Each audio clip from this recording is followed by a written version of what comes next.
Good afternoon. Good afternoon, everyone, and welcome.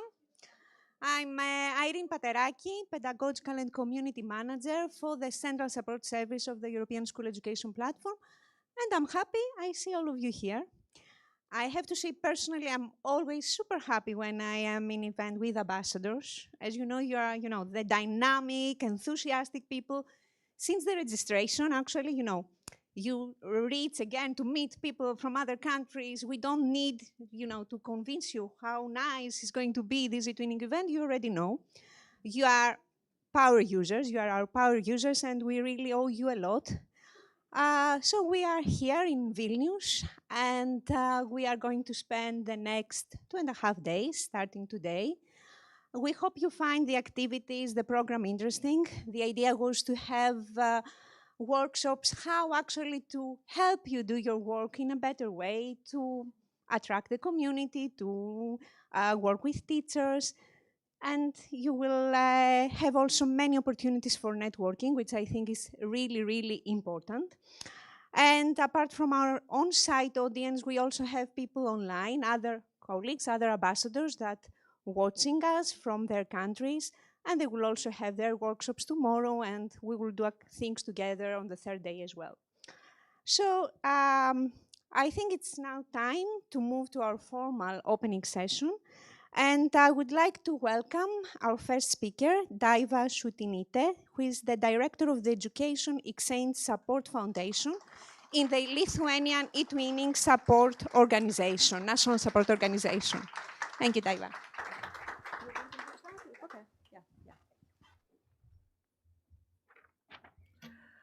Dear colleagues from the National Agency, from European Commission, dear eTwinning ambassadors, dear participants, it is a great pleasure to welcome you all in the workshop Strengthening Engagement and Participation in eTwinning here in Vilnius, in the heart of Lithuania. First of all, I would like to sincerely thank you, each of you, for being here today. Your presence reflects your commitment, curiosity, and willingness to grow together as a community. I would especially like to acknowledge the valuable input of your eTwinning ambassadors. You are not only experienced practitioners, you are true leaders in education. Your work inspires others, builds confidence, and helps eTwinning reach classrooms across eTwinning countries. Today, we come together as a part of something much bigger. eTwinning is one of the largest teacher collaboration networks in Europe, connecting educators, ideas, and cultures. It is a space where learning goes beyond borders and where collaboration becomes a natural part of teaching. We are proud to see how strong and active the eTwinning community is, both in Lithuania and across Europe. In Lithuania alone, nearly 11,000 teachers from around 2,000 educational institutions are involved in eTwinning activities, and more than 11,000 projects have already been implemented. These numbers are impressive, aren't they? But what matters even more is the impact behind them, the connections created, the skills developed, and the inspirations shared. An important feature of our country is that eTwinning ambassadors and mentors are present in all 10 regions in Lithuania. This ensures that support, guidance, and inspiration are accessible to every teacher, regardless of their place of location. It also shows that eTwinning is truly a nationwide community. Recently, we conducted a national study to better understand what motivates teachers to participate in eTwinning and what challenges they face. The results confirm that what many of you already know from your own experience. For example, Lithuanian teachers join eTwinning mainly because of their inner motivation, curiosity, desire to try something new, and the wish to improve their teaching practice. At the same time, the benefits are very clear. 69% of participants say that eTwinning helps them to develop professionally. 79% of them say and highlight the opportunity to build new connections. And as many as 83% see it as a safe and trusted environment for collaboration. Even more importantly, teachers emphasize the development of intercultural, communicational, digital, and creative skills. These are exactly the competences we need in today's education. Of course, we are aware of the challenges as well. Time constraints, technical aspects, and the need for continuous support are real issues. And this is exactly why your role as ambassadors is so important. You help others to overcome these barriers, you guide them, and you encourage them not to give up. Looking ahead, our goal is clear: to strengthen engagement, to make participation easier, and to continue building a strong, supportive, and inspiring community.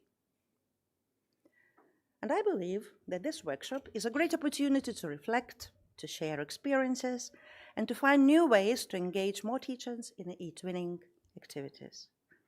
So, dear colleagues, thank you for your dedication, for your enthusiasm, and your contribution to this community.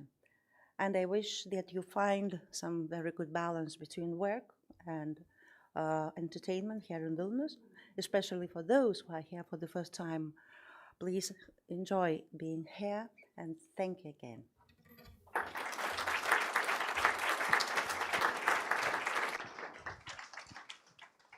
Thank you very much. I have to say that actually being in an eTwinning conference is entertaining opportunity, no? So I would like now to, it's eTwinning and it's a European Commission funded project, so we couldn't have it without the funding of the European Commission, and we are happy because we are going to have in our event 2 representatives from the European Commission. But now I would like to invite Peter De Bruin, that he would like to share some words with you. Thank you.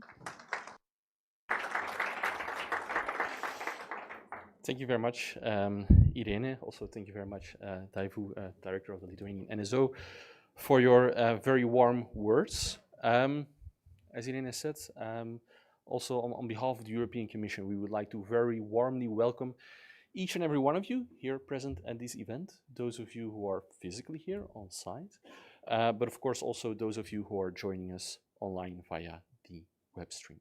Very glad that you could all make it here today.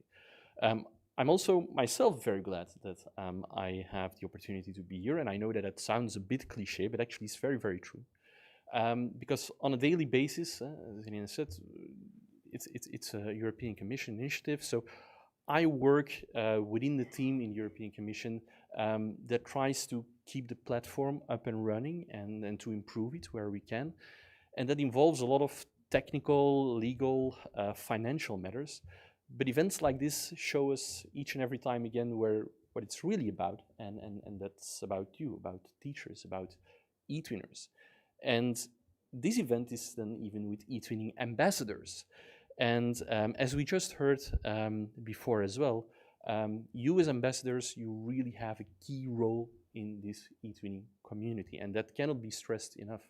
It's often you who spark the interest of a new teacher to join the eTwinning community and help them set their first steps, and that is really crucial. It's often you who support new teachers joining the community on how to set up a project in a pedagogically sound way and guide them with their first step. So being that cornerstone of this community, acting as facilitators, as mentors, is really very important. And yeah, I also want to sincerely thank you, all of you, for taking up that role. That's very, very much appreciated. And it's even required even more than ever before, we could say, because the education sector in Europe, as you know, is coping or needs to cope with some challenges. For instance, what we know from past studies like the PISA study, we know that in Europe there's a need for more and better skills. Europe is particularly lagging behind in terms of basic skills. Just to make it a bit more specific, a bit more tangible, we know that roughly 30%, so almost 1/3 of 15-year-old pupils in the EU, they lack minimum proficiency in mathematics, almost 1 out of 3. 25%, so 1 out of 4, they struggle with reading and science. And 43%, so that's not half, but almost half, close to half, of 8th graders are struggling with basic digital literacy. And that's a downward trend that's being confirmed. So this is really problematic, as here in Europe, one of our key strengths are our people and the skills that we have.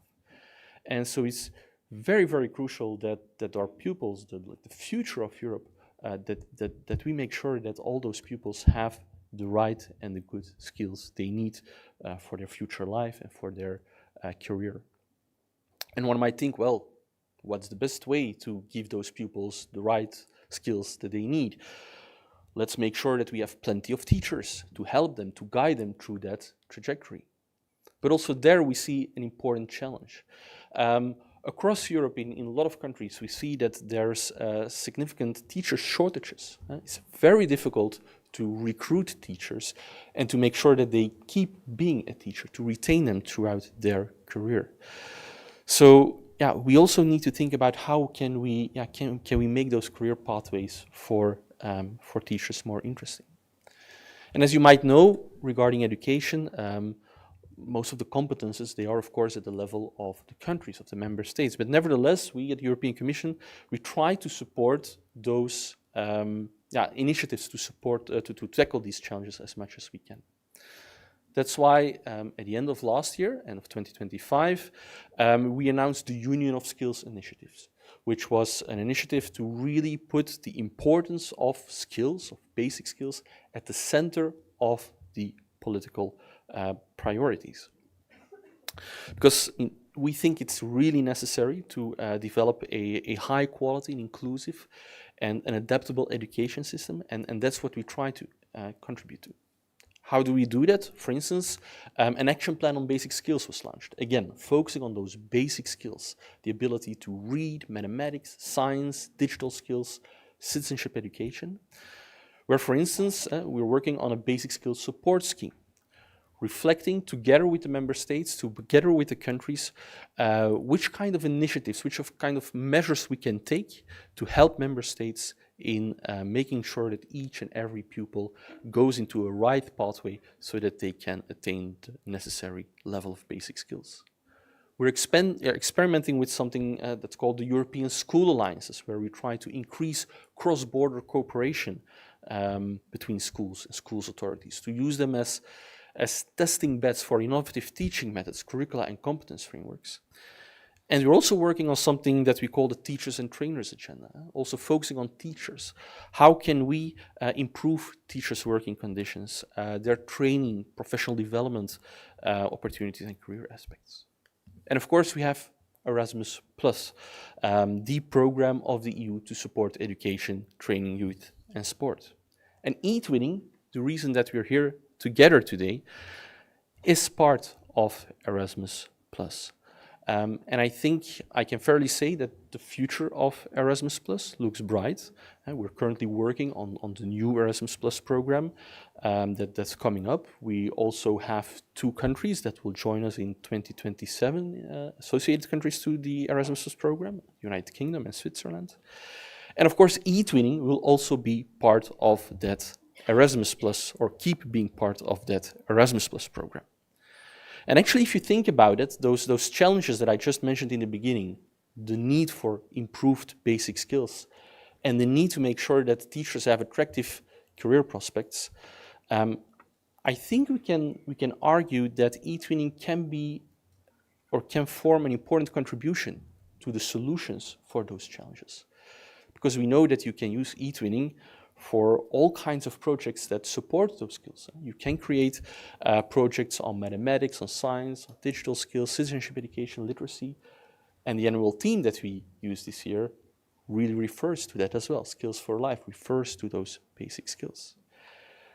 And at the same time, as we also just heard in the opening speech of the director of the Lithuanian NSO, we also think that eTwinning can be very valuable for teachers as well, because sometimes when I was talking with teachers, I heard that they consider eTwinning as a highlight in their career, in their job, that it's really something that they like to do, that they consider as valuable. So also maybe that way eTwinning can contribute a little bit to those fundamental challenges that we're facing, and making the career of a teacher interesting, and to increase to that motivation. So, having said that, I come to the end of my my opening here. I want to wish you a very good workshop ahead. I think we have a very interesting program ahead. I would advise you to network and exchange and talk with as many people as you can during the sessions, between the sessions. I will be here for the next few days. My colleague Matthias is actually normally landing or on the bus right now. Will also be joining us a little bit later today. So also feel free to reach out to us. We're really here to listen to you. If you have ideas about eTwinning, what's working well, what might need to be improved, please reach out. We're really open to listen to you, and we really want to make the best out of this project. And we even have some people of our IT team here present today. Normally they will be wearing a badge with a red dot, so if you want to reach out to them, to say something to them, or to ask something to them, they are there to exchange with you as well. And with that being said, I thank you a lot for your attention. I wish you a very pleasant 2.5 days, and I hand over the floor again to Irene. Thank you very much.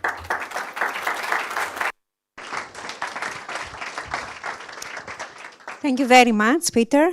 And I think it's time to go to our first keynote, which is titled Voices, Bridges, Leaders, sorry, that's the second one. I'm going forward. I was like, what am I talking about? So, Reimagining Education through the Vilnius, it's a school project, which actually I found it very interesting. And to be honest, I was talking with our speaker, Unė Kaunaitė, who is the director of EDU Vilnius, because I told her that what they are doing there, it's quite connected with our eTwinning schools, because they are using the city as a learning environment, and they organize many activities. So I think it could be quite inspiring to see how they are doing all these things, and maybe get some ideas that you can bring back to your countries and maybe, put into practice. So, Unė, thank you very much for accepting our invitation, and the floor is yours. I think I'm a walker-talker. Yes. Hello. Hi. Sorry about the weather. It was much better last week. Have you ever heard a saying that school is a prison? Yes, I see some nodding. If you haven't, lucky you. If you have, so have I, sadly. And it really makes me very sad to think that this is how we sometimes refer to schooling. But in Vilnius, we try to reiterate the saying, and we also say that prison is also a school. And we actually launched our flagship program, Vilnius is a School, which I'm going to talk to you about, at a former prison very close to here in Lukiškės, trying to, make a little bit of a different approach towards schooling. But let me try and start from the beginning. Usually for my colleagues from other countries, I start by some numbers, because I think it's very nice to imagine how we compare. So Vilnius is a city of almost 650,000. I'm trying to go a little bit up because we're a growing city, so it keeps getting up, at least for now. And we have about 85,000 kids in our schools, so this is what we are working with. And as it was mentioned, I'm a director of EDU Vilnius, which is quite a new institution. We have been established by our municipality, Vilnius, 5 years ago. With a willingness and wish to have a more innovative, interesting education. We usually say that we don't work with buildings, we don't work with leaking roofs, which is also very important, but we work with people inside the schools. So we work with principals, with teachers, with innovative programs, with data and many other things. And our main goal is to improve the education system in Vilnius by all measures possible. We have a lot of programs, 30 or depending on how we count or more, and we try to group them by saying that we work with principals and vice principals, which is extremely important. We work a lot with teachers, trying to support them, to encourage them. For example, all teachers in Vilnius have free public transport. We very much work with attraction of teachers because, as it was mentioned, there's a huge shortage of that. And we have a special program, how you can even get credits by going into our training to become a new teacher and so on. But I won't focus on that because that would take another hour.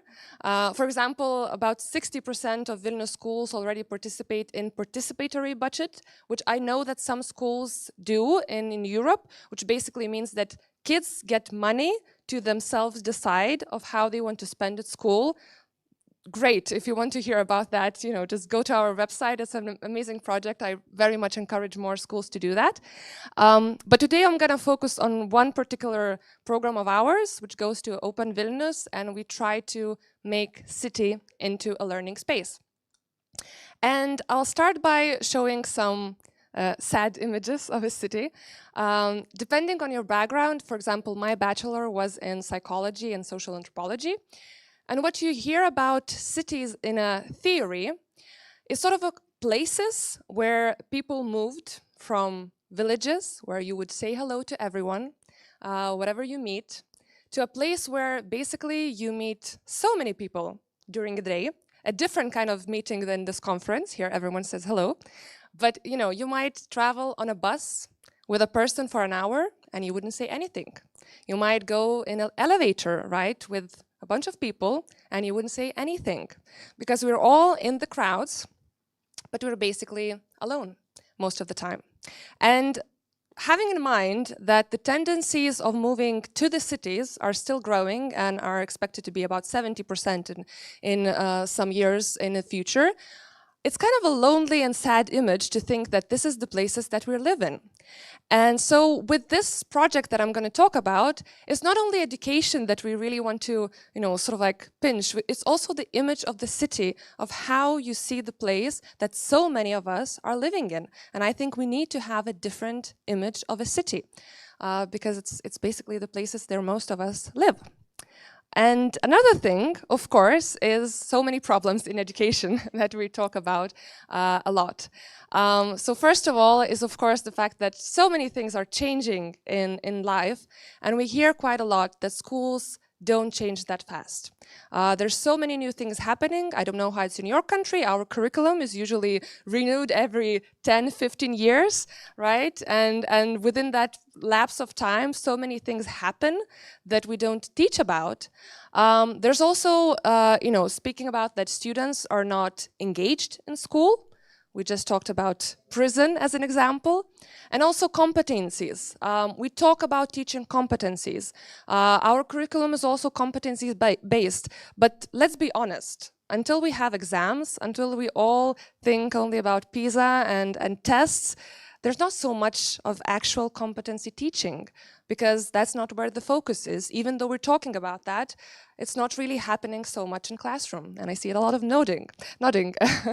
So I'm not saying that learning in a city is going to solve everything, but it does, in our mind, tackle to quite a lot of things that we see as problematic or something that we would like to change.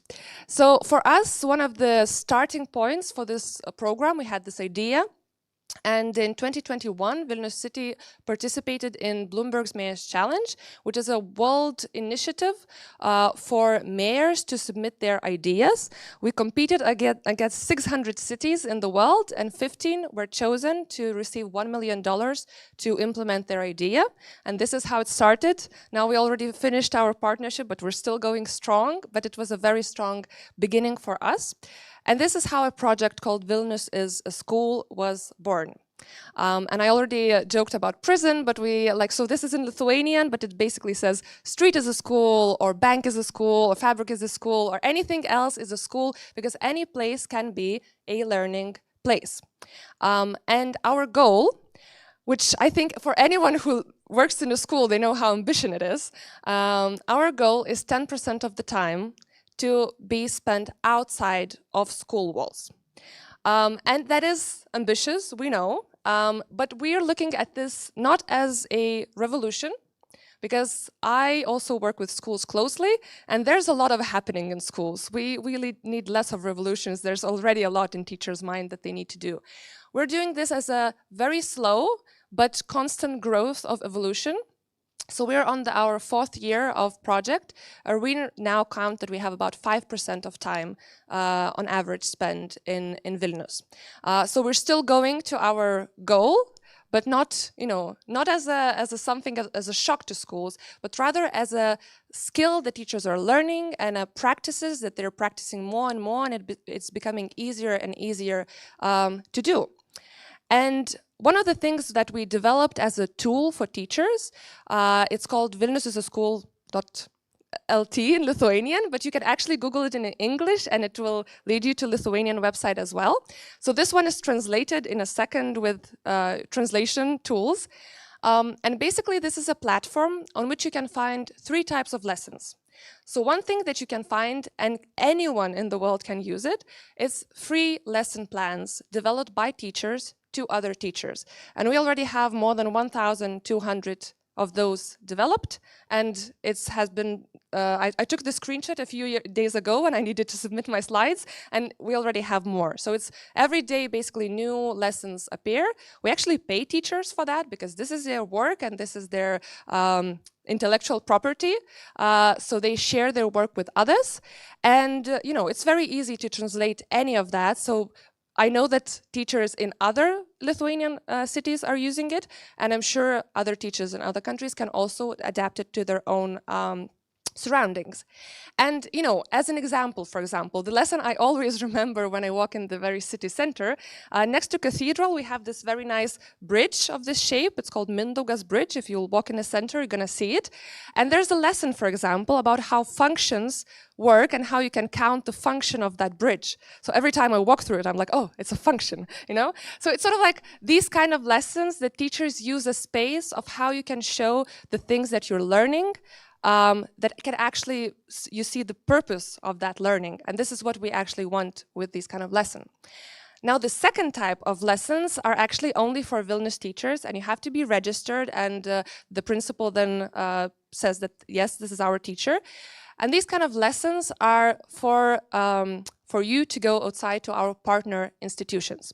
So basically, we invite any organization, institution, company, anyone in Vilnius to offer lessons for students. We usually help them to develop those lessons because for some companies it'd be like, I have no idea what happens in curriculum. Where does that come from? So we help them. We have teachers that can help them.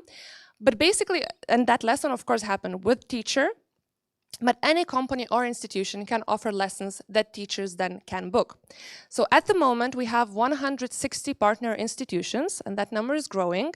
Some of them are, just trying it out, but then some of those partners are extremely active, and they take like thousands of kids per year to their lessons and teach them their expertise. So, I took some examples, but for example, Swedbank is very close to us, where we are now, and they're giving finance laboratory for students to learn economy and mathematics and many other things of their expertise that they have. And you can see, I took this screenshot quite a long time ago, but basically that, it's the same all the time. So basically, any institution gives times that work for them. They just add the time slot that work for them. And because we have more than 5,000 teachers registered on the platform, at least for one of them, that will work. So all the teacher has to do, they just press the button, I want to reserve the spot, one press of the button, and second press of the button, I'm coming with 25 kids. Reserve, that's it. So it's super, super simple because we know that there's a lot of things to do other than that. Preparedness for emergencies, Red Cross, extremely active, also giving lessons of how you have to prepare for emergencies. When you have neighbors as we have, it's very important to prepare for that. this one, I love dogs, have a dog, so I love this lesson. It's a municipality institution that is also responsible for animal shelters, and they're giving like a technology, life skills, ecology lessons for small kids to create toys for animals in shelters. And of course, then also see how that looks like and learn about, you know, all the animals that are left out and why it is important not to take an animal to your home if you're not prepared and so on. So it's sort of like, you know, all of the extra circumstances that come with the lesson as well. But it's not only small kids. We have a lot of lessons for older kids as well. For example, physics, class 10. And this is a lesson about an institution, national institution, which is responsible for internet control. And they'll talk about waves and physics, and then of course also how that relates to internet and what they do with it. I've never learned about that at school. I really would like to. I loved physics. Then this is, for example, a state patent bureau that gives a lesson about how you create a logo and then what is unique in the logo? What kind of things you can patent, right? Can you create a patent out of it? Again, I've never learned about that at school. I would love to. So there's many things that you can also learn extra that you haven't learned at school, at least in Lithuanian school. Don't know how it's in yours. Again, journalist, giving a lesson of what it means to be a journalist. And this is how you can actually show how you use a language. Because one group of students then go to edit an article, one group do a sort of like a mock parliament member interview. So you sort of like learn different genres that journalists can do. And then, of course, most of our partners are very related to public sector because they probably just feel the need to also explain what they do. But we also, for example, have Acropolis, which is the biggest shopping mall in Lithuania, that they have an skating rink. And they decided that during the day, they can just offer it for free, because all of these lessons, of course, are for free, right? And they can offer it for free for students to have physical education lessons that are a bit more interesting. And you can just book it, come with your teacher, and, you know, at least once in a lifetime, go ice skating, because not all of the kids can do that with their parents. But one of the most important things for us is to show that these kind of lessons are lessons. And this is something that we have been dealing for and still are changing the cultural mindset, let's say so, that this is not excursions, this is not field trips, this is not fun time, this is lessons. There is nowhere, anywhere said that lessons and learning happens only within school walls. It's only in our mindsets that it does, right? So we're really trying to say that these lessons are the same kind of lessons. And that's why we always try to show what kind of competencies the lesson encourages, where in curriculum it goes, so that students and everyone who goes, and teachers and parents, can also see that this is learning.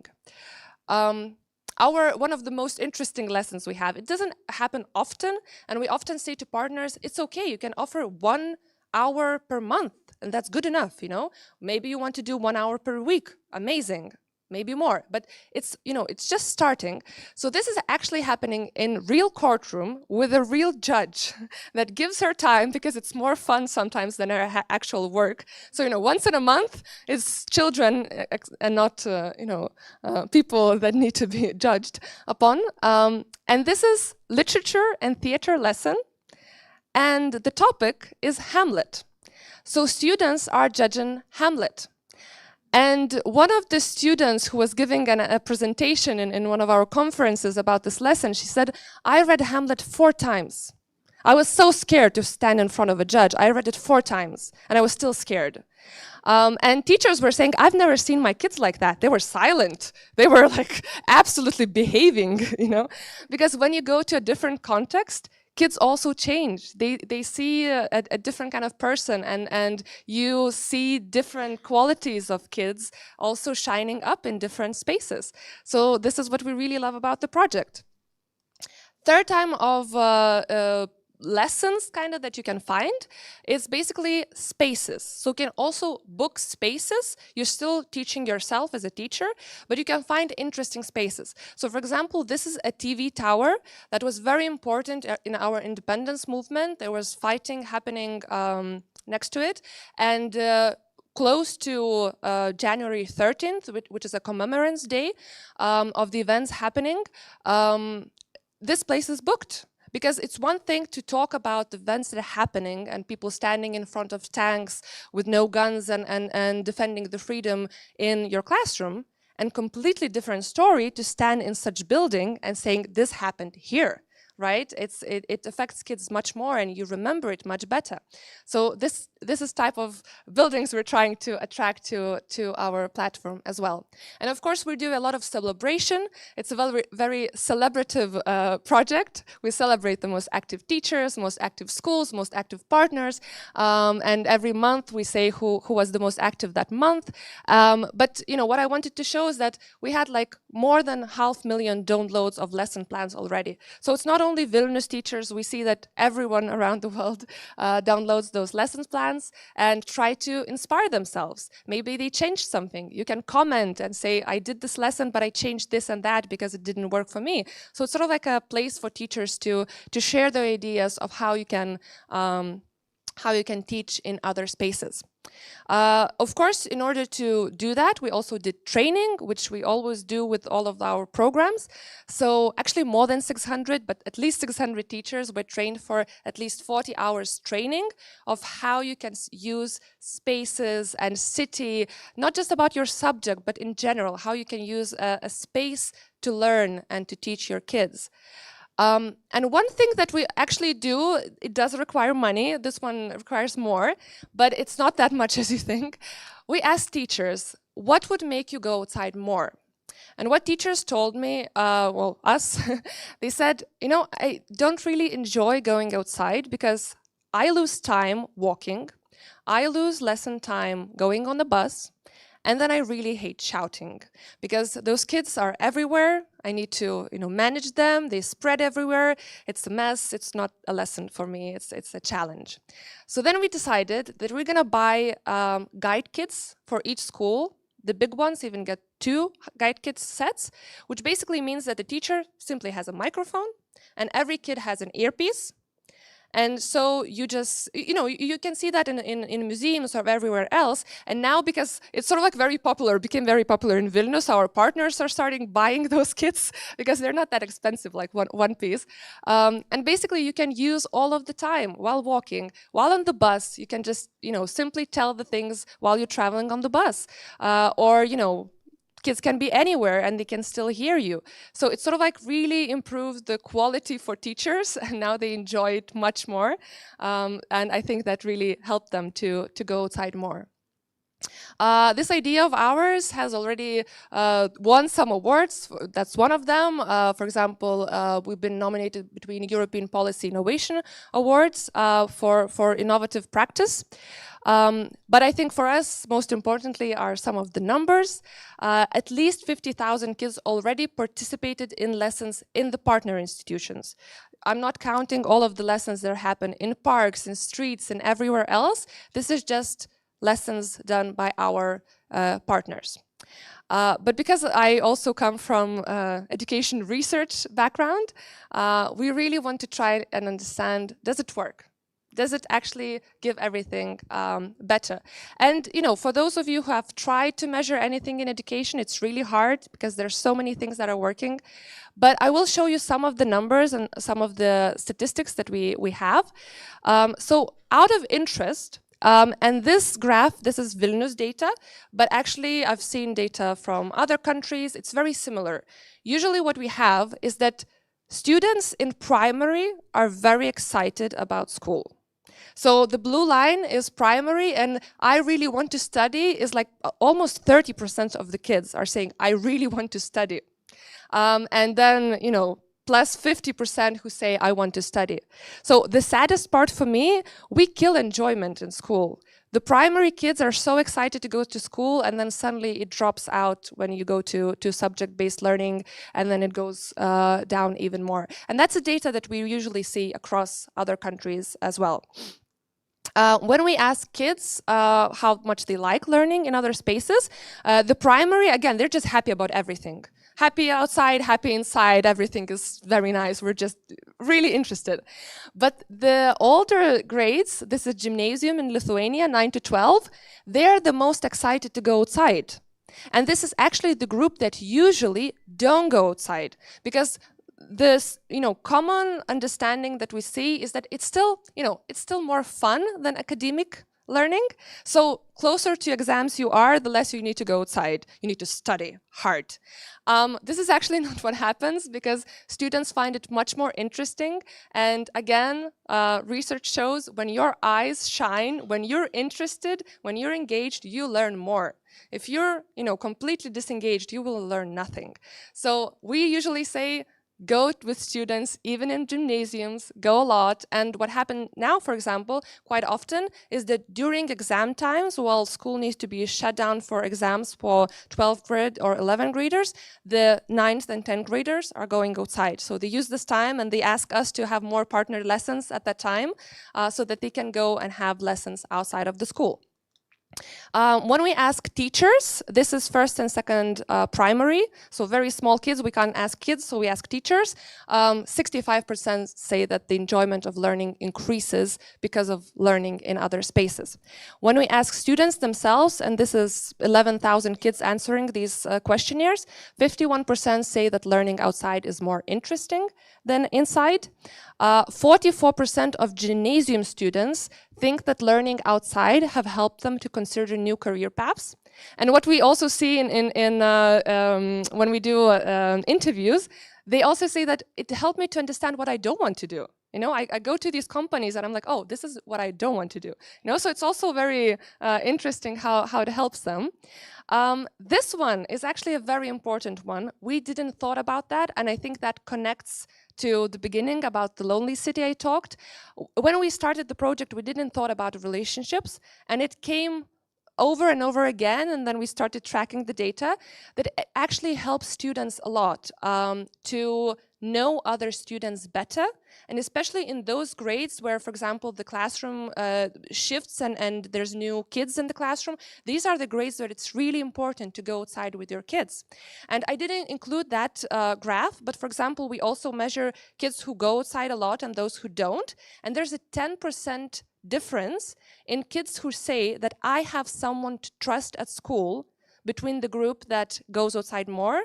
There's 10% more of those kids. And that is very important for anxiety, for depression, for just, belonging in the school. This is extremely important. So we found this for ourselves. It was new for us, but we were very excited about this. And of course, finally, 73%, almost 75, say that they know Vilnius better. And there's different kind of measures, but basically they just learned about the city. So this is citizenship learning. We want to have those citizens who grew up and who see the city as their home. Not something that they haven't seen. So one of those graphs, again, I could drown you in data, but I'll try not to do that, is that we see on many measures differences between those who attend school lessons outside and those who don't. So for example, if you attend lessons outside, in general, when I ask you about the school, you find it more interesting. And I think that is very important. And one more graph that we had the impact evaluation done, and this is the final graph, I promise.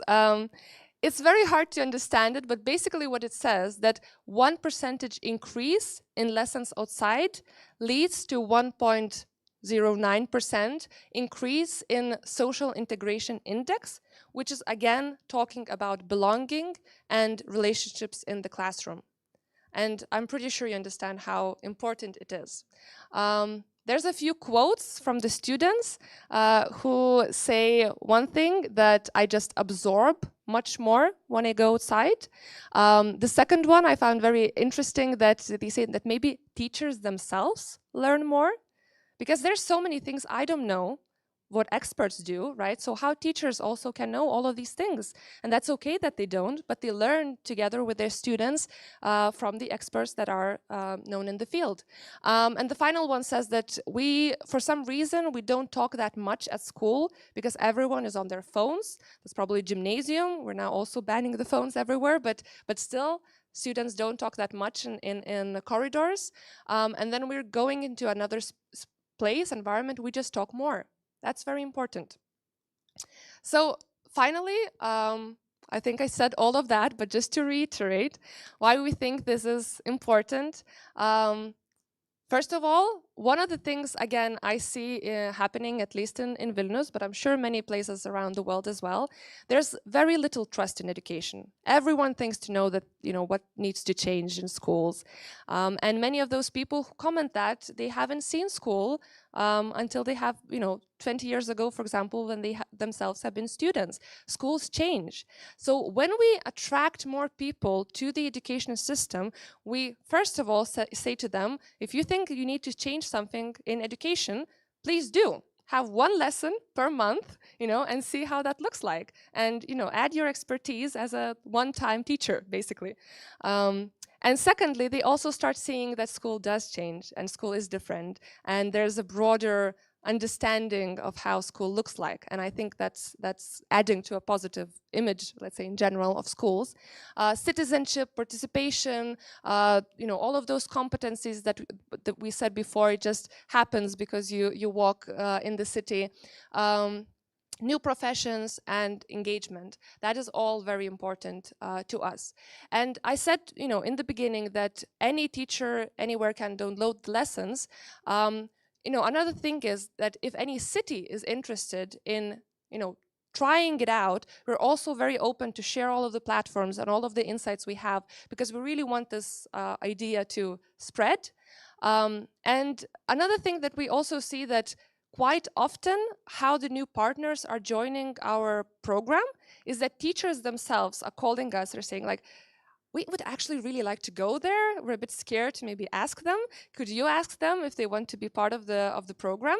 And this is how we, approach an institution that you normally wouldn't associate with learning. Because when I tell about this program, first thing that comes to mind is museums. Usually people are like, oh, so you're going to museums? I'm like, no, actually we don't really go much to museums because this is a space that you already associate with learning. But then there's so many other spaces that you don't associate with learning, and these are much more interesting. So I think what I'm trying to open up your mind to as well, that you can look around the places that are next to your school and even start there, just start building relationships. The relationship with the judge actually started from a teacher, because I think the judge was a student maybe of a school or just a parent, but there was a connection with the school, and teacher approached them and was like, would you be open to this crazy idea to have Hamlet in your courtroom? And she said yes. So, you can sometimes have very crazy ideas, inspire yourself, and have very interesting lessons. So we in Vilnius invite everyone to become part of education system. And, if you have any questions or anything, please write to us. And I really actually hope that it could become a sort of example of how schools can look in the future, because I think we definitely know that learning in other spaces happen, but I don't think that I found any place that has done this on such huge scale. And I think, showing that it can work at scale can be one of the things that can really inspire to look at school differently in the future.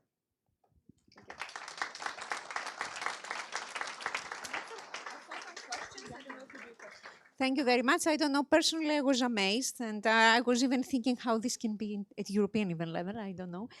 Do we have any questions to ask? Yes, my colleague is going to bring a microphone over there. And also from our online audience, if there are, okay. Hello, my name is Eva. I like that methodology a lot, but I have a question, because we as teachers, as you know, we have to evaluate each lesson. So could you give us a guide about how do you evaluate each lesson? I mean, which instruments do you use to evaluate students, the objectives of the lessons you do each month?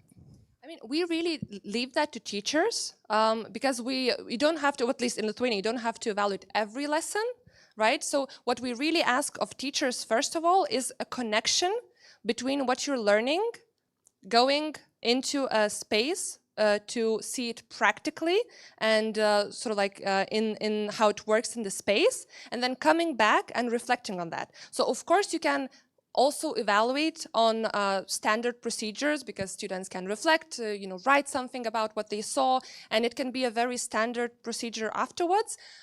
I could start dreaming about how you evaluate teamwork and how you evaluate on group work and so on, but I do understand that it's another half an hour talk, and I hope that one day we'll get there too. But you can always just have a connection of real life.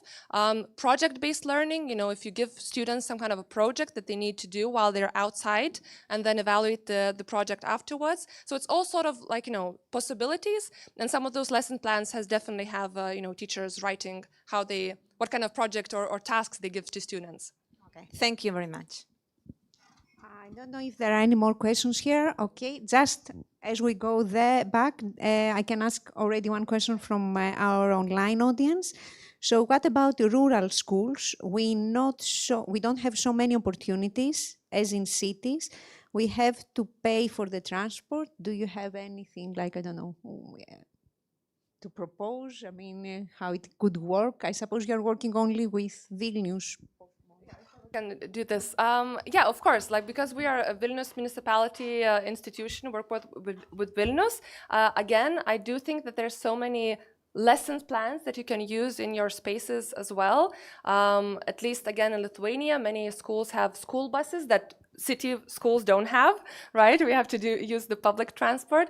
Of course, there's less institutions, but then I probably would just think about going for the whole day and then planning many things on that day. So for example, in Vilnius, again, just as an initiative, we do once a year day outside day. And this happened actually 1 week ago on 13th of April. And you could see kids everywhere in the street. And then usually, everyone is calling you and like, what is happening? Why there's all of those students? So we can also plan this in a more structured way, that rather than, 1 or 2 lessons going outside, then I would probably just plan the whole day for the lessons that you visit in other places.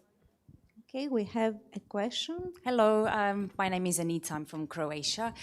The past 2 years, we've been trying to do something very similar to this, and it's called a widespread school. So trying to involve the community. But when I see how much you have been able to achieve, I'm just wondering how long it took you from the actual concept to get so many institutions involved, because it's very slow in the city where I work.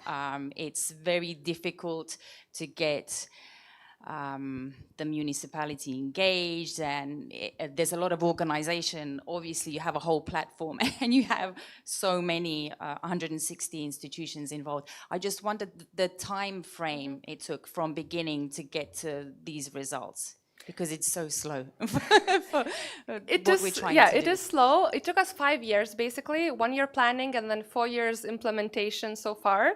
And every year we still see increase. And we also, at the beginning, we're like, in 3 years' time, we're going to be in 10% time. No, that's not how it works. We go slow, and we build very organically and I think it's a momentum as well. I think now almost all of the parents know about the project, and almost all of the teachers. So sort of like very widespread initiative. We're very welcome to talk. If you're interested, please, write, and maybe we can share our platform and help you to build it bigger as well. But I think, it just needs some patience. In our case, for example, we really thought that we're gonna engage IT companies. We have this huge IT bubble in Vilnius. We thought that that's gonna be our first priority, because maybe they want their employees to be more active on like 1 day per week as a volunteer. And it actually shifted, so sometimes you shift in the process and you see what is actually very engaged, and that's okay. You develop the project in the process. And I have a second question from the online audience. Was it difficult to get the schools in Vilnius to be part of the program when it started? Did you have like skeptical teachers? If it was difficult when it started, how did they confound it? I think because we're not saying that every teacher has to go, right? If you don't want to go, don't. There will be those who want to go, and it's not 100% of learning in other space. So I think we really worked with the most active teachers, with those teachers who want to learn outside more. Of course, there's more skeptical schools. Maybe there's schools who are more academically oriented, and then again, we need to work with understanding that it can actually, help academical work as well. But actually, one thing that we can do as a municipality, and that's why it's quite a positive thing to have it as a whole city initiative, is that we have goals for principals, and we actually ask of their yearly goals for what they have to do within a year. We ask them to go at least 3% of the time outside. And so we're not going very high. We're sort of like we started at 2%, then 3%, because we see it's very doable. And we're sort of like encouraging from the principals as well. But we're very much celebrating our teachers. We're like giving gifts to teachers who are very active. And that really inspires, I think, as well to see that it's valuable in the city level. Thank you. Any more questions from our audience here? No, I found it really inspirational. Well done. It looks a great job. So thank you very much. Thank you. Thank you very much for your contribution. And now we go back a bit more to the eTwinning community. So our next keynote is titled Voices, Bridges, Leaders, the Mission of eTwinning Ambassadors. And actually, in fact, each one of you could be on stage sharing your experience as ambassador. Today, we are pleased to hear one of those voices. So we have with us Georgia Maneta, eTwinning ambassador from Greece, who will share her perspectives with us. Thank you very much. Georgia, you can come on stage.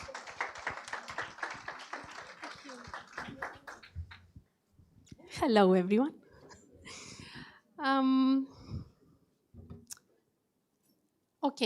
When I was first contacted about, giving a speech to all of you, I asked, should I be formal in this presentation? And they said, Georgia, you're an eTwinning ambassador.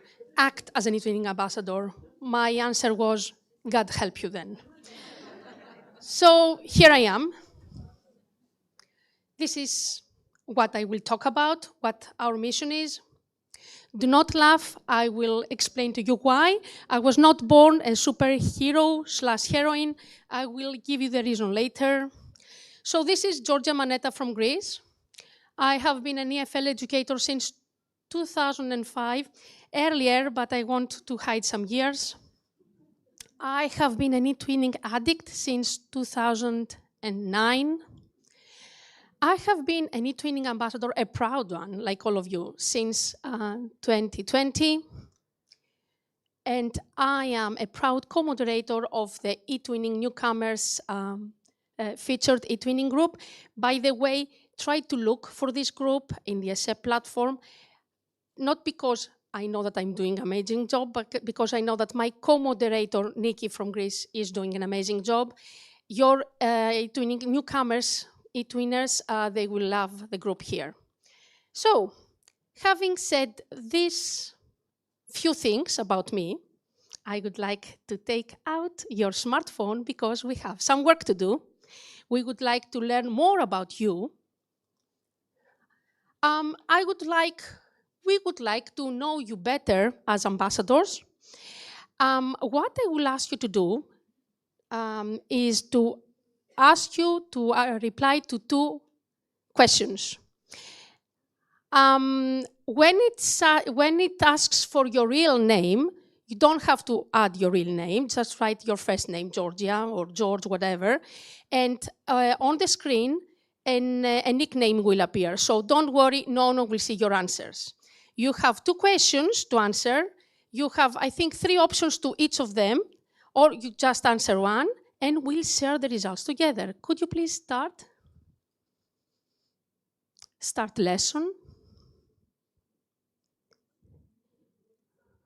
Start now. Why doesn't it? Yeah, there. Not now, start lesson, yeah.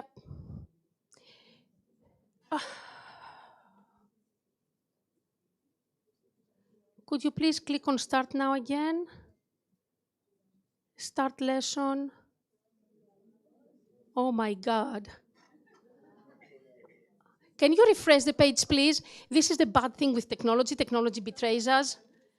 But start lesson. Oh, God. Thank God. So you can see, they told me that I shouldn't be like this. You can see that I don't know who is inside the Curipod. We have some kind parrots, some walking actors, a thrilling lamp. Also, the online audience can join us, and I would like to welcome them also to this session. I will give you 1 more minute because I think you are all interested in showing your answers. Is it easy for you to join?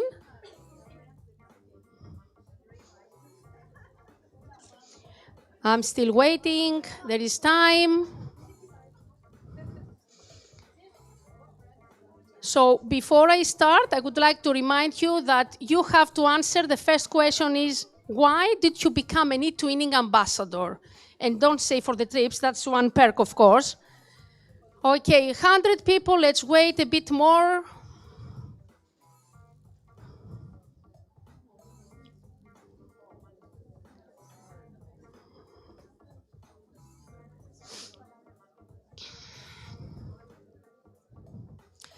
Is everybody in here connected to Curipod?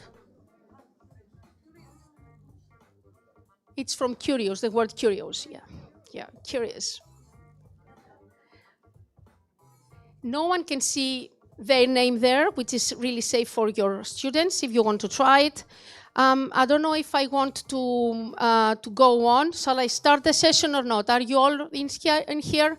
Okay, we have 113, 14, 15, anyway, we have counting, but I won't take more of your time. Could you please press the ready button? Thank you.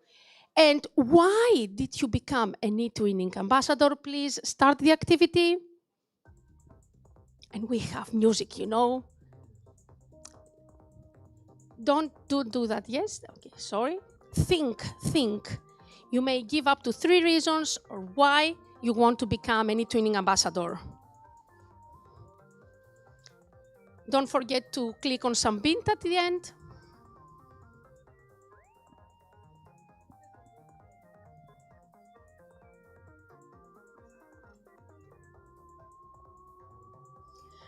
While you're thinking and doing the activity, I can tell you that if you see your students haven't finished, you can give them 1 more minute. If you see that all your students have finished, you can end the activity before the allotted time. So that's good as well.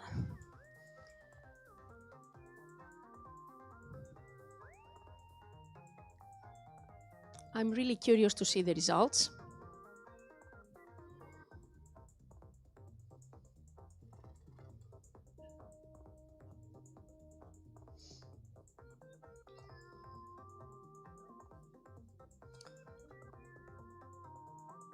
Okay, could you please end the activity? I think you have finished. And okay, do you want to see the results? Let's go. Oh, and yes, because I'm crazy. Because I want to tell others about eTwinning. Because I want to be better myself. Because I innovate. I love eTwinning. Innovation money to some countries, not always. Great community to be inspired. Keep that. Sharing, because I wanted to attend PDWs, because it's international, because I feel important, because I learn, because it's practical, it's fun, I like collaborating. Unfortunately, I can't translate this, but it has to do something with fun or inspiration. So you saw that these are the reasons, some of the reasons that you became eTwinning ambassadors.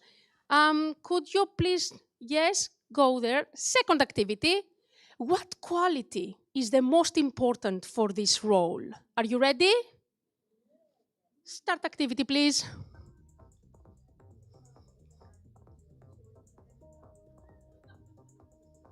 This is more serious. You can see the emoji, right?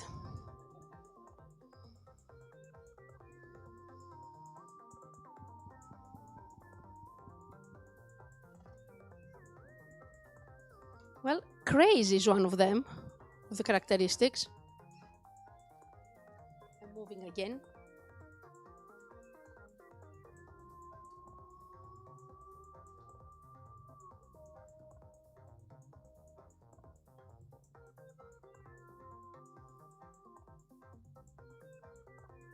I'll keep it up to 30 seconds so that I don't waste your time. Let's hope that we have a lot of qualities written.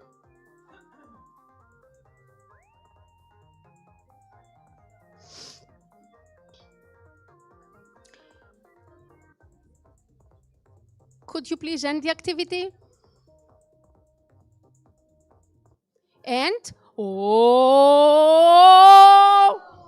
aha, we have creativity, we have patience, we need to have patience. We need to be fun-loving, we need to have joy, sharing, engagement, experience, leadership. That's a good one, I refer to this. Open-minded, great qualities. So I think you have said everything, so you don't need me up here. I can go down and enjoy a bit of Vilnius. It has stopped raining now. But since I am here, I have to say something more. Could you please change the slides now? Thank you. So this is the formal part now I was telling you. So far, we have learned the why you have become eTwinning ambassadors, and how you manage this role, what qualities you use, what qualities you have in order to become eTwinning ambassadors. We are going to talk now about the who. Who are you? Not Billy, Georgia, Marcella, etc. Who are you in terms of eTwinning ambassadors? Ambassadors are the voices. The voices of what? The eTwinners. Hey, Georgia, I do not understand how to add an item on the twin board. Could you help? Yes, of course. Hey, Georgia, I wish this platform could have this specific characteristic. Yes, of course, I will ask the people who are in charge. Hey, Georgia, I would like, not Georgia, hey, anyone, I would like to find a new tool about creating an interactive presentation. Do you know anything else apart from Canva? Yes, of course. Or I look it up, don't worry, I'll let you know. So, voices of the eTwinners. Voices of the students. Hey, miss, we're really bored in this class. What else can we do? Hey, miss, I feel really bad at my English. How can I be helped? Hey, miss, why don't we talk with students from other countries? Hey, miss, that student from that school told me that they are doing an eTwinning project on this. What about here? Yes, dear students, we are here for you. School principals. Georgia, I want our school to excel. How can we do that? eTwinning, Erasmus later. Georgia, I've heard that that school principal was perfect at organizing this and this. How do we do that? Don't worry, eTwinning. Or I can give you, sorry, I got stuck now. I can tell you to communicate with the school principal from Lithuania, from Vilnius. We can talk about the Open City project. The tired colleagues. Oh, Georgia, I'm so tired of being in classroom and having all students just staring at me what to do. And again, the same subject, and again, the same way of teaching. But they don't tell you, I'm tired. They just say, it's so boring in the class. Yeah. See? We're still the voices here. The untranslated, anything here can take a form, anything. I'm tired. It's too difficult, which means help me. I will give up. Help me not to give up. I would like to do something new, but I'm not sure where to start from.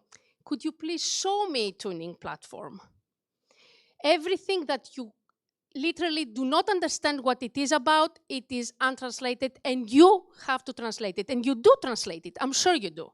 You just sit there, listen to them, and you say, yes, I know what's wrong. I can help you with that. So, we are the voices. We are the bridges. Between what? eTwinners, again. So was a school in Lithuania that is interested in citizenship. Yes, of course, I can contact a Lithuanian ambassador and we can create a project together.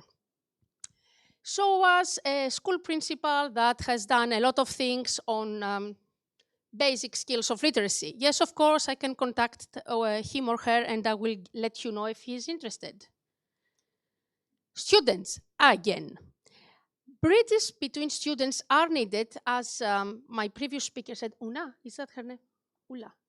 Oh, Unė, sorry, said Unė. Because going on a field trip means that it helps you build relationships with students.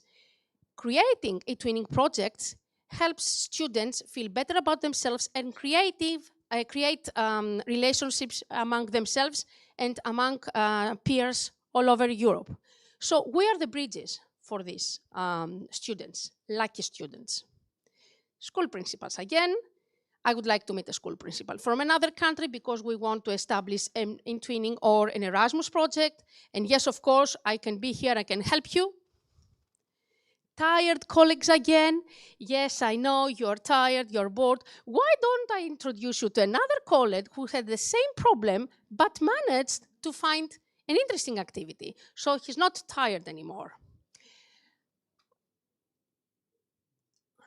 Untranslated, again. Anything that does not feel right to hear is untranslated, but you do feel it. You do feel it. Actually, here I forgot to mention something, because my mind always keeps generating things. We are also the bridges between teachers and teacher educators. Don't forget the ET ambassadorship. So teacher educators and student teachers are always looking up to us for help. We need you to help us setting up a new eTwinning project. We need you to find another university interested in eTwinning to have a project with them. So we're building bridges with everyone interested. Yeah. Georgia, we have a problem. My name is not correctly spelled in this platform. Of course. Sent to the NSO. Georgia, my student cannot access the twin space. What can I do? Of course, NSO. The eTwinners and the web tools. This is very interesting because they always believe that eTwinning ambassadors are experts in web tools. And to an extent, they are. And I remember I was really surprised when one day I got a message on LinkedIn from a person I had never met before who had developed a new web tool. And he told me, hey, Georgia, I saw your profile. I saw that you're an eTwinning ambassador. Would you be interested in finding more about this web tool? And I did. And I'm still in collaboration with him because I want to tell him to do something more about this tool. So they saw my role as an eTwinning ambassador and decided I was the perfect, let's say, example and person to test this tool. The perfect in quotation marks. Of course, I'm not perfect. Ambassadors are the leaders. When I say leaders, do not think of the bossy person. You do this, you do that, you do that. Although my school colleagues will always say, oh my God, Georgia is coming. She does want something again. But anyway, think of leadership as a kind of service for the others. How many times haven't you attended an online conference like this and they place us in breakout rooms, right? And they tell us you have 15 minutes to do this. And we're just sitting like this. So I have to start speaking. Okay, who would like to start first? This is a kind of leadership, not because I consider myself the one that has to go on, but because I have to start the conversation so that others can follow me. This is leadership. It's an act of service. I'm bossy at school. They show the way. Hey, Georgia, how can I do that? Okay, come, I'll show you. This is a way. I'm considered to be a leader because I show the way, not because I'm better than you all, not because I'm better than my colleagues at school, because I can show the way, I can help them find the way. We act as mentors, always. different web tools. The platform can be learned by us. We try to provide them with ideas on new projects, give our feedback on current projects they have. We introduce AI in schools. Everything here is AI generated. And of course, you know how I did it, but some colleagues always ask, how did you do that? Show us. And this is a kind of leadership. I will show them how I did that. We experiment with new web tools all the time, even if sometimes I do not know a specific tool. I said, okay, give me some time, I'll look it up, and then I'll come back to you. So we are not afraid of experimenting with web tools. That's why we're ambassadors. It's one of our qualities. It's one of our superpowers. The uniform before, the costume. And of course, we enhance eTwinner skills. How many times haven't we heard, thank you for showing me in Canva? How many times, I want to move a bit. How many times haven't we heard, thank you, I hadn't heard of QReport before. Now I do. We experiment, we show. You're not sure yet. You're not sure about your role. You're a bit afraid. I was afraid. You have to trust your instinct. Before I got up on the stage, I was really shaking with fear. When I came up and saw all your smiling faces, I said, okay, trust your instinct, Georgia, they'll listen to you because they are interested in what you have to say. Not because you're better than them, but because you want to share your expertise and your ideas. Crazy ideas sometimes. I kept the craze, someone wrote. Listen to others' needs and fears and ideas and happiness. Happiness to be shared is really important. They can come and hug you because they have met you only online. They have never seen you in person, but at a national conference, they might be there. So, Georgia, thank you so much. Hug them, feel their fears. He doesn't know about Canva.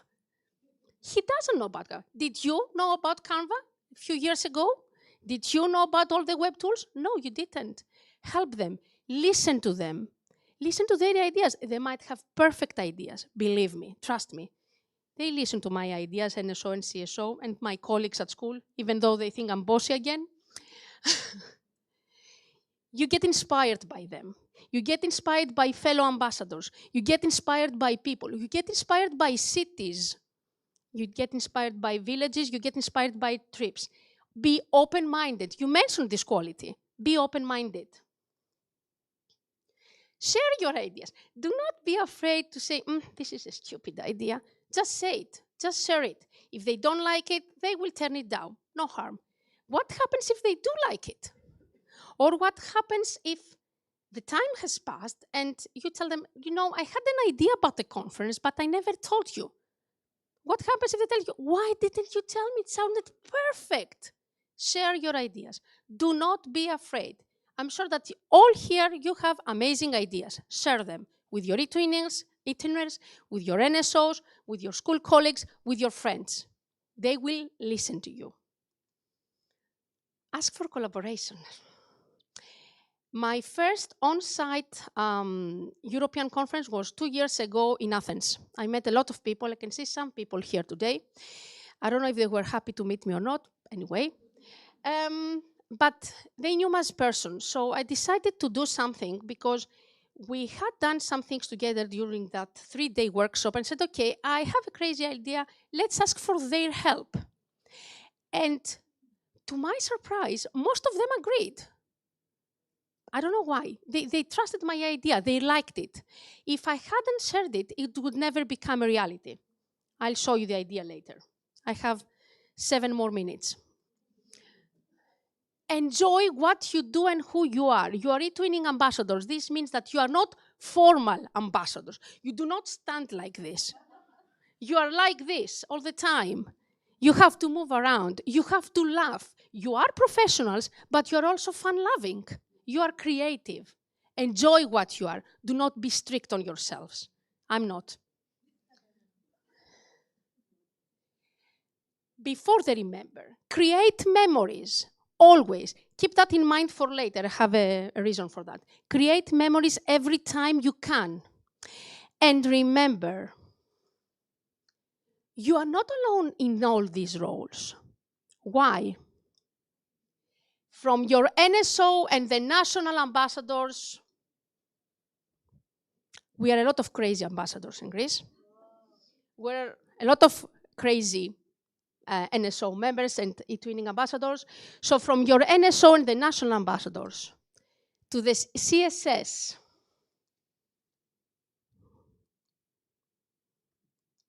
I had more selfies, but I didn't want to make them feel embarrassed, and I owe some more selfies today and tomorrow. And the European ambassadors, that was the product collaboration that we had with the song for the 20th anniversary of eTwinning. We are all together in this. We are all superheroes. This is why I told you, don't laugh. And because I believe that the next slide is the last one, and I believe that, of course, you will applaud me, not because you liked it, but because it's customary, I would like now to give a round of applause to yourselves and to all the eTwinning ambassadors online and to all the eTwinners for being creative, open-minded, and crazy. Let's go.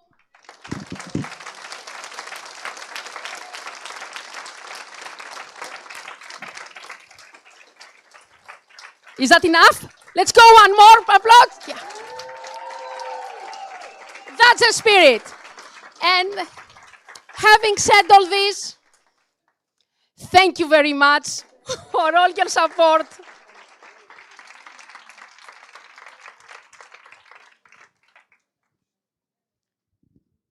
Thank you very much. Thank you, Georgia. I think now we are, we have all the power to start our work. And actually, we are going to have a break now, a little bit earlier. So be back at 4 in order to continue. There is the coffee break in front here, but also from this side, because I think some of you missed it, so you don't need all to be in front. There is some more space there. So we are back at 4, and this goes also for our online audience for the next session. Thank you very much.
So, welcome back.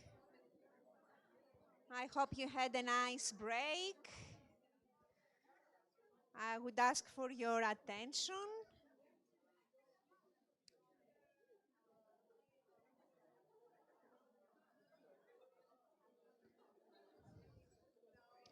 So, we go to our next part. Yes, I promise that you will have lots of time to network. Believe me, this is full of network, the event. So I would like your attention for a while, okay? So we go now to the next part, which is ambassador selection. So they are not going to be the elections for the European Parliament, no. It's a game. So what actually we thought is that we have all these ambassadors, and we feel in all the events that we are with ambassadors, you have, it is, when we meet, it's different, really. So we meet each other, we are super enthusiastic, super happy to be together. And all this energy, then we go back to our country, we go back to our home, to our school, to the routine, and the enthusiasm goes away. So we thought that maybe we could take advantage of this enthusiasm and create a committee. It's something we try to do it, and it's not something like official or, as I said, true elections. It's more like a gamified activity. And the idea is to create a committee where ambassadors can actually help us in organizing community activities inside the ambassadors group. It's a new format. We are trying to be creative, to try new things there, and to activate, to give the opportunity after this conference, this 2.5 days conference, to keep interacting with each other, to keep exchanging ideas. And we had quite a lot of candidates. I have to admit that we have more people from our online audience, actually, who wanted to be part of it. So we selected 10 candidates. We try to have different countries, of course. And we are going now to have this pitch time. So our candidates are going to come on stage, the ones that they are here. And they're going to try to tell you what are their plans for this committee. So the idea is that this will be for 1 year. We see how it will go, and maybe next year we can have a different committee, different people, different ideas. So we are going to change. We asked for the online participants, for the online candidates, to send us a video, a 3-minute video. So we will have one person coming on stage, and then we will watch one video online. So you have to be careful, because the third day you are going to vote. You are going to vote for the 5 people that you think that they have really the passion and the enthusiasm to energize, to activate our group, our ambassadors group, and continue doing things until our next eTwinning Ambassadors on-site event. So the idea is that this committee will run activities, support, foster collaboration, and keep the community active and inclusive. So, are you ready to meet the candidates? Yes? Yeah. So, we would have first, let me see, on stage, we have Sylvia. You will forget me for that. Sylvia. So Sylvia is coming on stage. Sylvia, here you are. Hello, dear ambassadors. Hello, dear colleagues. I would like also to represent my support group from Poland of the ambassadors. Yes, they are on the back. And what is important, our motto, our quote is, strength lies in differences, not similarities. And we are together here. I'm Sylwia Stasikowska from Poland. I'm the ambassador since 2020, sorry. And I'm also English, teacher of English in primary school.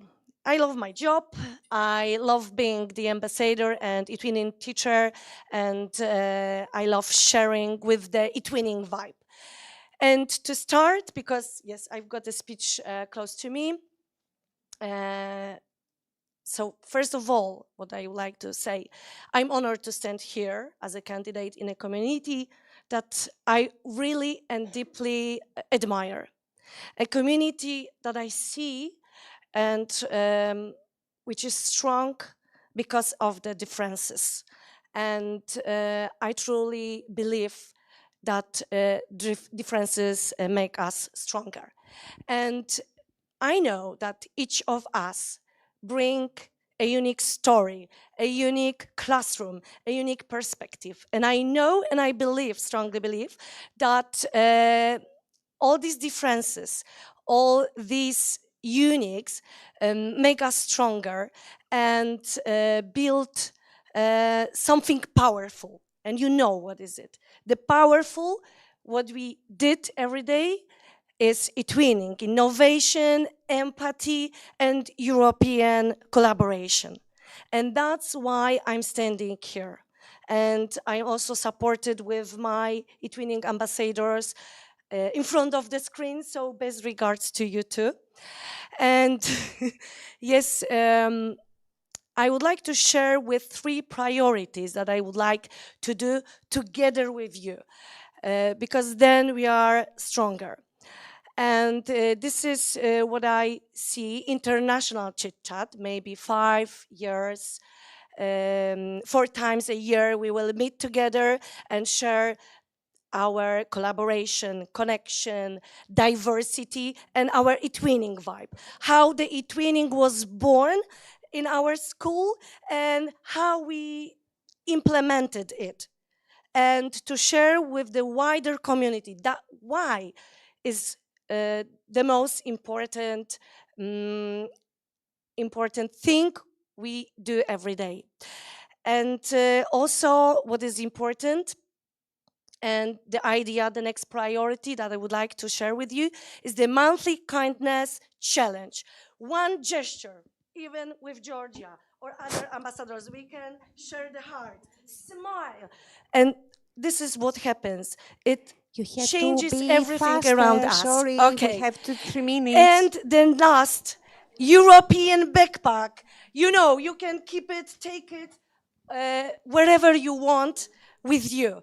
And there you will find all the tools for your well-being, for your values, what is important, what we shared together.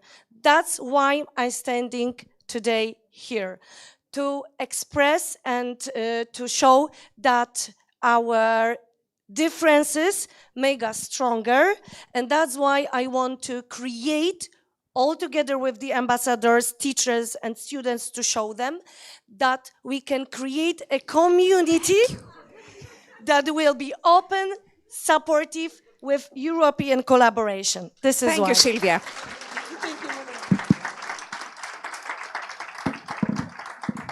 And now we go to the next one, which is, as I said, online. So we have Unė Kaunaitė. Hello, my name is Unė Kaunaitė. I'm 52 years old and I live and work in Vošai, Kosovo. I'm an English teacher at the technical school Lithuanian. I have been teaching since 1996. I enjoy teaching because I love working with students and I have a very good contact with my students. I can say that teaching has changed for the better since the time I started working. When in my country the only source of information was the textbook, while today the textbook is just one of many resources that we can use. Oh, thank you very much. It's easier to control when there is a video, I have to say. And okay, you are going to move, or I'm moving. Okay, we lost the presentation. And actually, I can call already Nancy on stage. Yes. Here you are. Hello everyone, I'm Nancy Shwayat, I'm from Jordan. I'm an English teacher, I'm an eTwinner ambassador. This is real. So when someone asks you, what do you teachers do? You all drink coffee. Huh? We plan lessons. We do activities. We call parents. We send emails. We set exams.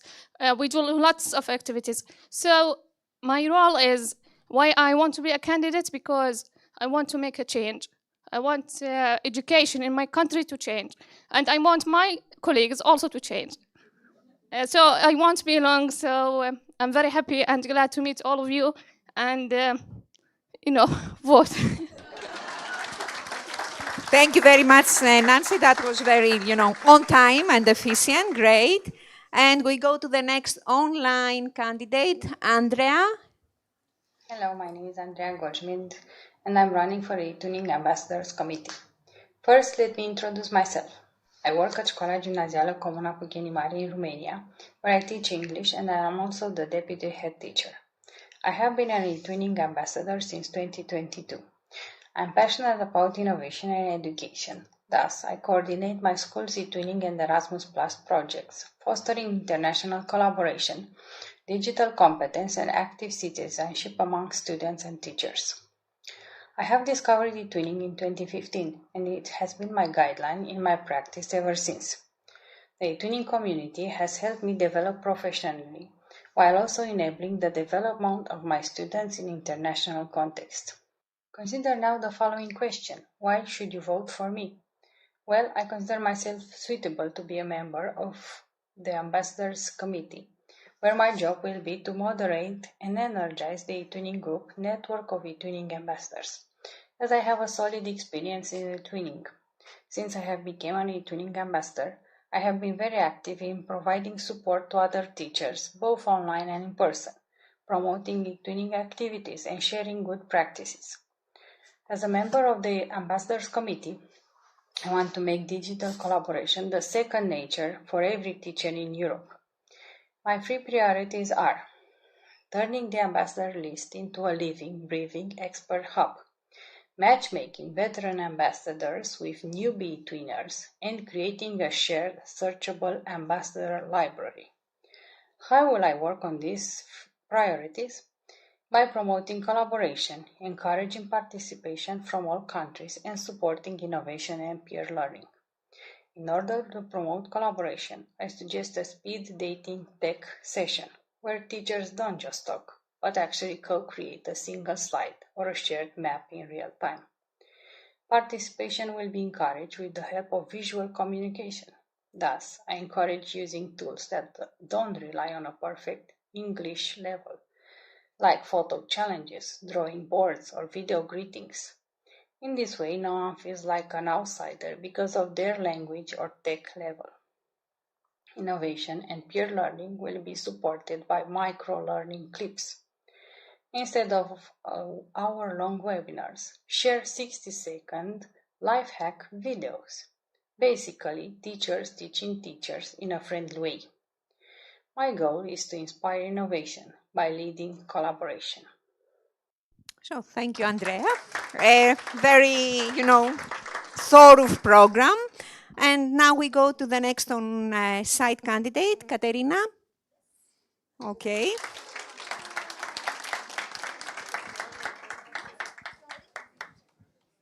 Ekaterini, the official name. I think it's like that in the voting, just to make sure.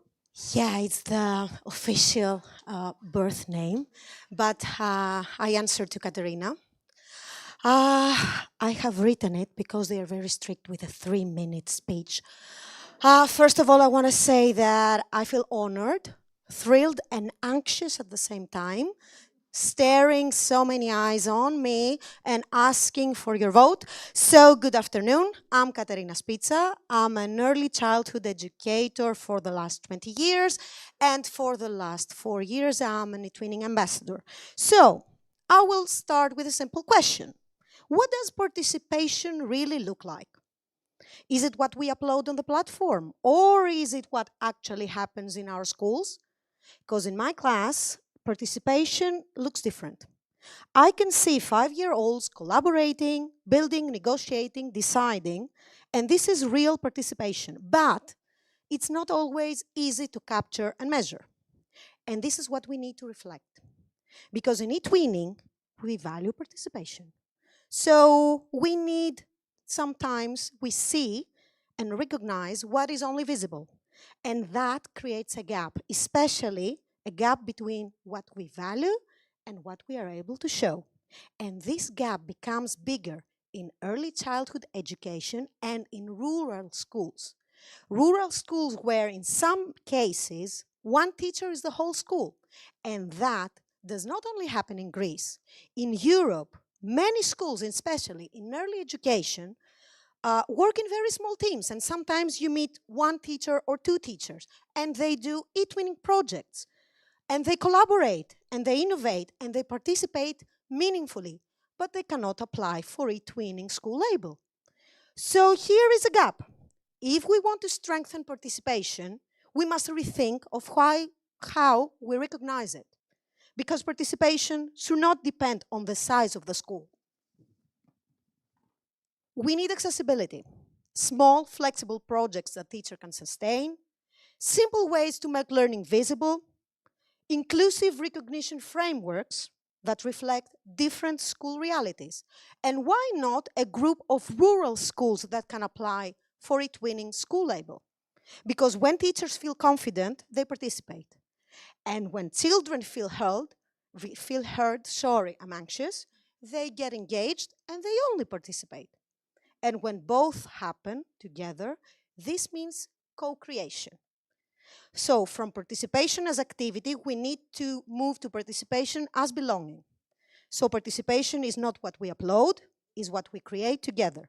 And if we make that visible for every school, every teacher, every child, that participation becomes real. Thank you. Thank you very much, Katerina. And I just want to let you know that there are candidates profiled with all the information in the ambassadors group, so you can study during these days before you decide on your voting the last day. And now we go to our next online participant. So we have Yuba with us. Hello, everybody. My name is Ljuba Stojanova-Stoicheva, and I have been teaching English for more than 23 years now at the Language and Grammar School in Břeclav. My classroom is full of energy and hormones, students ranging from 11 to 19 years old. I have been always keen and believer of the learning to learn mindset. In fact, I have spent a significant time of my career developing key competencies for the national primary education reform in the Czech Republic. And I know that education is not just about the facts, it is about the ability to adapt, grow, and innovate. For me, learning, sharing, and growing are not just buzzwords. They are the very foundation of an ambassador's work and must be absolute priorities of the committee. I moved from skeptic to ambassador in just 2 years because I saw the power of this community. Whether it's the warm times with our Czech and Slovak teams or spontaneous meetings with other ambassadors, I know the community is everything. That sense of belonging is what keeps us going. This is why I am standing for the committee, and my vision is, first, global engagement and local impact, making eTwinning the essential heartbeat of every school type across Europe. Second, a hub for shared growth, creating informal, high-energy, collaborative spirit sessions where we can share shortcuts and support each other's journey. And the third one, innovation in motion. Through Ambassador Lab sessions, we will ensure our collective expertise directly shapes the future of our eTwinning platform. So you ambassadors, you're the heart of the eTwinning, and my goal is really simple: to ensure your expertise is heard, your work celebrated, and your professional growth supported at every turn. Let's keep building our eTwinning future together, stronger, closer, and more inspired than ever. Thank you very much. And now we are going for our next, Katel Nahelu. Yeah? She has a fan club, but don't be, Yeah. Hello everyone, I am Katel Naelou and I am a mathematics teacher in France and also an eTwinning ambassador. My students are 11 to 15 and I also teach math in English as part of CLIL program. I am the European and International Relations Coordinator in my school, which has been recently awarded the eTwinning School Library. We are very proud of it. Oh, thank you. Thank you. In my daily practice, I don't see eTwinning projects as additional projects. I use them as a way to teach. For me, eTwinning is not something that we add to our lessons, but something that we teach through. In my role of ambassadors, I often see teachers who are wondering how to integrate eTwinning projects into their daily practice. And this is where I think that we can really make a difference as a community.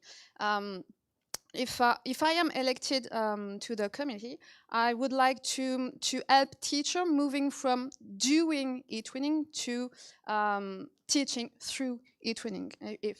I think I strongly believe in that approach because with that approach, students are allowed not only to develop knowledge about that subject, but also key competencies like communication, collaboration, and intercultural understanding. So I would like to share first priority, because we have 3 priorities to talk about. First priority, I would like to share simple and ready-to-use classroom activities for newbie eTwinners. I would like to promote peer mentoring and collaboration between teachers. And I would like to be very interesting in inclusion and interdisciplinary activities. I must no. I am going not to do that. I'm struggling with it. I'm ready to share. I'm ready to contribute to that community. I am a new ambassador, and I'd like to learn together with you. And thank you. I think you're going to have a difficult time to choose because you're going to vote for 5 people, okay, on the 3rd day. So we go now to the online and we have Salvador. Let's see what Salvador has to say to us. Hello, my name is Salva. I am eTwinning ambassador from Spain. I am primary teacher, physical education teacher. I have been working for many years in rural schools. I work now as a teacher training advisor at the Teacher Training Center set Osuna Ecija. In this new role, my main goal is to encourage collaboration between schools, not only in my area, but also across Europe through initiatives such as eTwinning and Erasmus+. I am totally convinced that the internationalization of our schools open new opportunities for learning, not only for teachers, but also for our students. And in this process, eTwinning plays a key role to connect partners, ideas, innovative practice. It's a real pleasure, really, for me to take part in this eTwinning workshop for ambassador in Vilnius, even if it's online. But I know, because I was there 3 years ago, that you are going to learn a lot and to share and to create new opportunity for learning and for working together. I would like to express my gratitude to my Spanish National eTwinning Support for giving me the opportunity to take part in this event. I hope everyone enjoys the experience in Vilnius and learning, sharing, and growing together. Thank you, thank you. Have a nice experience. Bye-bye. Thank you to Salva. And we go now to Tukpa.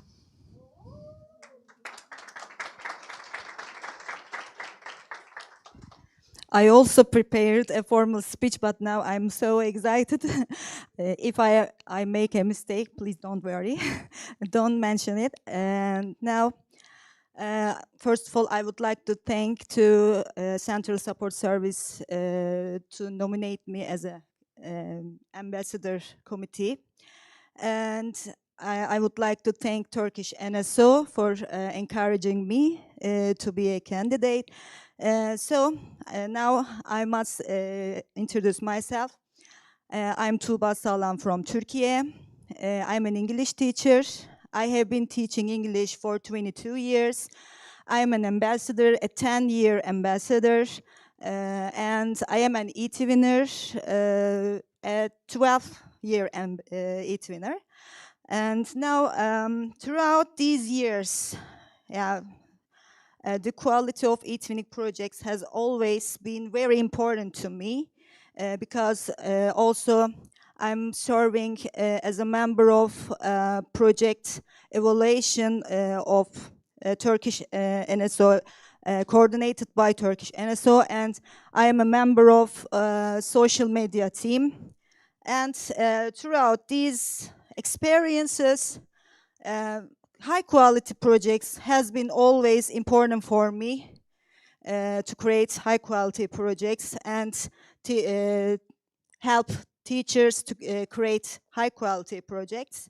And however, there is one challenge many teachers still face, and it's they have difficulty in finding reliable partners from other countries. And I believe this is exactly where we as ambassadors should come together. And this is a so important issue, in my opinion. And firstly, we need to strengthen communication and collaboration among us, because when ambassadors are well connected, teachers feel well supported, and opportunities for them grow naturally. So we should build stronger communication, and we should share our experience, and we can organize international partner finding events and bring teachers together more easily and help them turn their ideas into successful and high quality projects.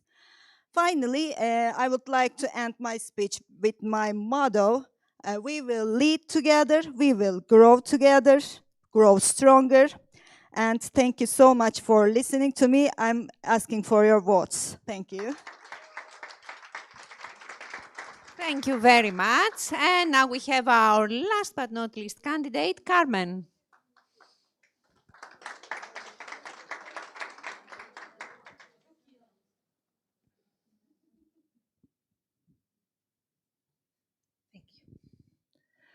Good afternoon. My name is Carmen Guidetti. I'm not an English teacher, and you can see that. I teach Spanish language. I teach in a high school, a secondary school. And I'm here because I'm an eTwinner. And I'm an eTwinner from since 2009. When I know what was or what is eTwinning, my life changed completely. And the way I teach, the way I work at school with colleagues, it changed, and the way I see my students, and that was the most important things. And I want to give something back in this moment. So for this reason, I did my candidate for this committee. When I started, I was simply looking for new ideas. I suppose that eTwinning was something that looks like something new, nothing else.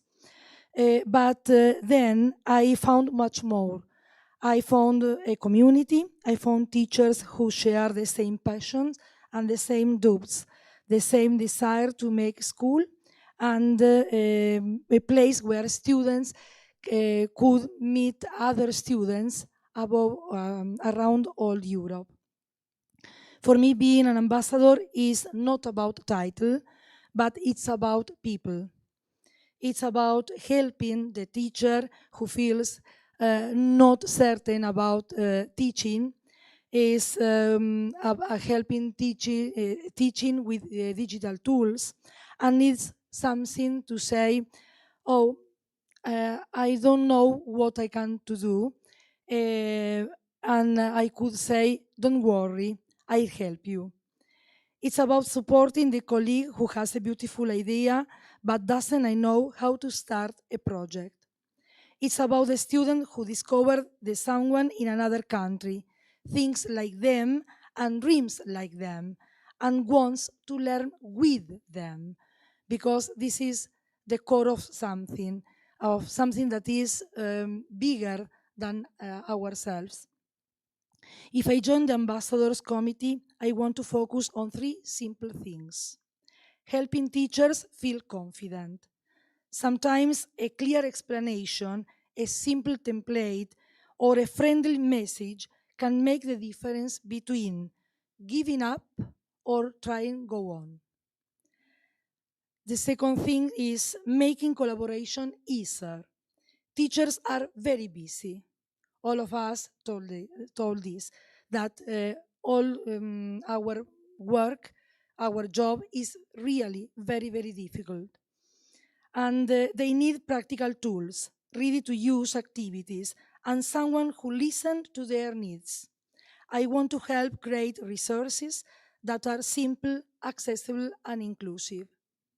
And the last things, but not the least important, keeping the human side at the center. Behind every project, there are emotions, excitement, fear, joy, frustration, but we are proud about our projects. And that's what I consider the most important things, because it's our job. I want to help teachers feel that they are not alone, but that we are a team, and that every small and step counts. I believe deeply in the power of connection when students work with others across Europe. They grow when teachers collaborate, they grow too. And when we support each other, our whole community becomes stronger. And we are here for this. If you choose me, I'll bring my experience, my creativity, and my heart.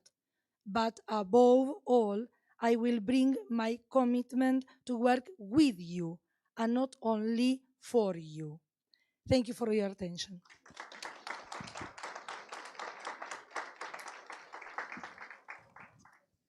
So I think, as I said, you have a difficult choice. You have time to think about it, on-site and online audience. As I said, in the ambassadors group, it's an opportunity to visit it as well. You will find the posters of each candidate, so you will have time to see what they are writing there as well. And on Saturday, we have a voting time, a traditional voting time for the on-site audience, and a more like technological for the online, where you will vote the people that you want to be part of this ambassadors committee. So now I think it's time to say goodbye to our online audience. Can we say a big goodbye? They can hear us? Goodbye. Yeah. So hope you enjoy your workshops tomorrow, because they are having different workshops from us, and we will meet you again on Saturday for the full day for the program that we have prepared. And now we are coming to an end. I just want to inform you, we're not coming to an end, there are things happening after. So just to let you know here that for the second day, for tomorrow, we have the different workshops. So you will find all the information about the rooms, and here you have the workshops that you have registered, so you can see in which room you are. So we have the whole day, we're not meeting in the plenary. Then we will have a networking discussion that I will show you in a minute what is about. And we have a cultural activity sponsored by the